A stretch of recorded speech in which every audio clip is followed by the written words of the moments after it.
Ketika ada pilihan pemenang karya arsitektural istana negara di calon ibu kota baru diumumkan, saya ilfil. Maaf ya, asli saya hilang feeling. Ilfil bukan pematung atau perupa yang karyanya luar biasa tersebut yang membuat saya ilfil, namun lebih karena keilmuan arsitektural ruang bangunan tata kota yang bablas nggak berkarakter itu yang saya lebih melihatnya tidak keren. Mungkin ilmu saya rendah, jauh lebih rendah dari si pemilih yang memenangkan karya perupa legendaris tersebut. Tapi dalam hati saya berkata, toh nanti kalau New Mind menjabat, ibu kota baru nggak akan jadi kenyataan dan pindah ke Penajam tersebut.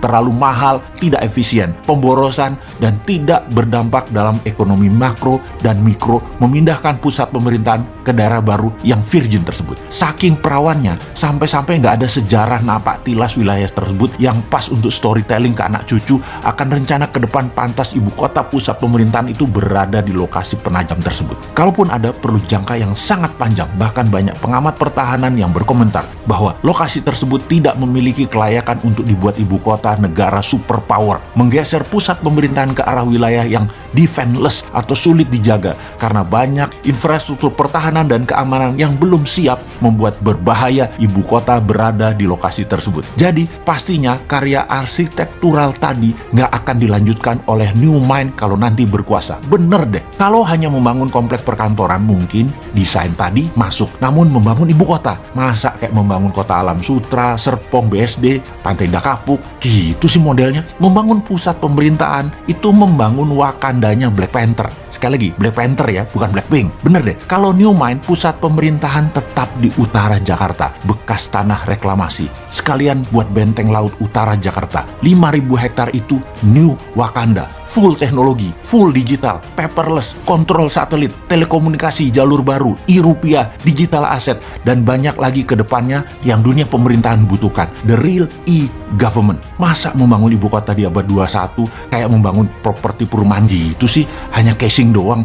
Malu-maluin aja nih bernegara kalau begini. Kembali ke lokasi Penajam. Apa yang kita lakukan oleh New Mind? Tetap dibangun dan pasti dibangun oleh New Mind, namun dijadikan seperti kota Seattle. Penajam akan jadi Seattle-nya Indonesia, yaitu pusat perekonomian high-tech. Kalau sahabat ke kota Seattle di Amerika, kota ini benar-benar by design. Pusat teknologi seperti Boeing, Starbucks, dan banyak lagi infrastruktur ekonomi mendukung kota tersebut. Strategi ibu kota ke Penajam jauh dibandingkan dengan strategi membangun kota Seattle. Nggak sedetail Seattle. Jadi nggak usah dilanjutin deh Penajam. Sementara Seattle tuh hanya kota loh, bukan pusat pemerintahan sebuah negara besar. Lalu New Mind bagaimana rencana untuk Penajam tengahnya Indonesia itu? Pertama, membangun pelabuhan laut dan bandara dengan 3 airstrip. Besarnya bandara tersebut adalah untuk 100 juta kapasitas penumpang per tahun. Kemudian swasta besar dunia dikasih fasilitas untuk membangun di sana tanpa pajak selama 25 tahun. Beri tax holiday di sana. Yakin pasti Disneyland akan membangun di sana, Universal Studio akan bangun di sana, bangun pusat hiburan dan MICE di sana, pusat kesehatan seperti di Penang, Malaysia dibangun di sana, pusat kesehatan yang murah, efisien, dan dokter, serta semua sarana kesehatan terbaik ada di sana. Semua warga tinggal di sana selama 10 tahun tidak bayar pajak di kota baru Penajam. Bisnis tidak bayar pajak selama 10 tahun. Apapun mulai dari yang kecil-kecil hingga pabrik mobil, pesawat terbang, pabrik kapal laut, dan lain sebagainya, free tax.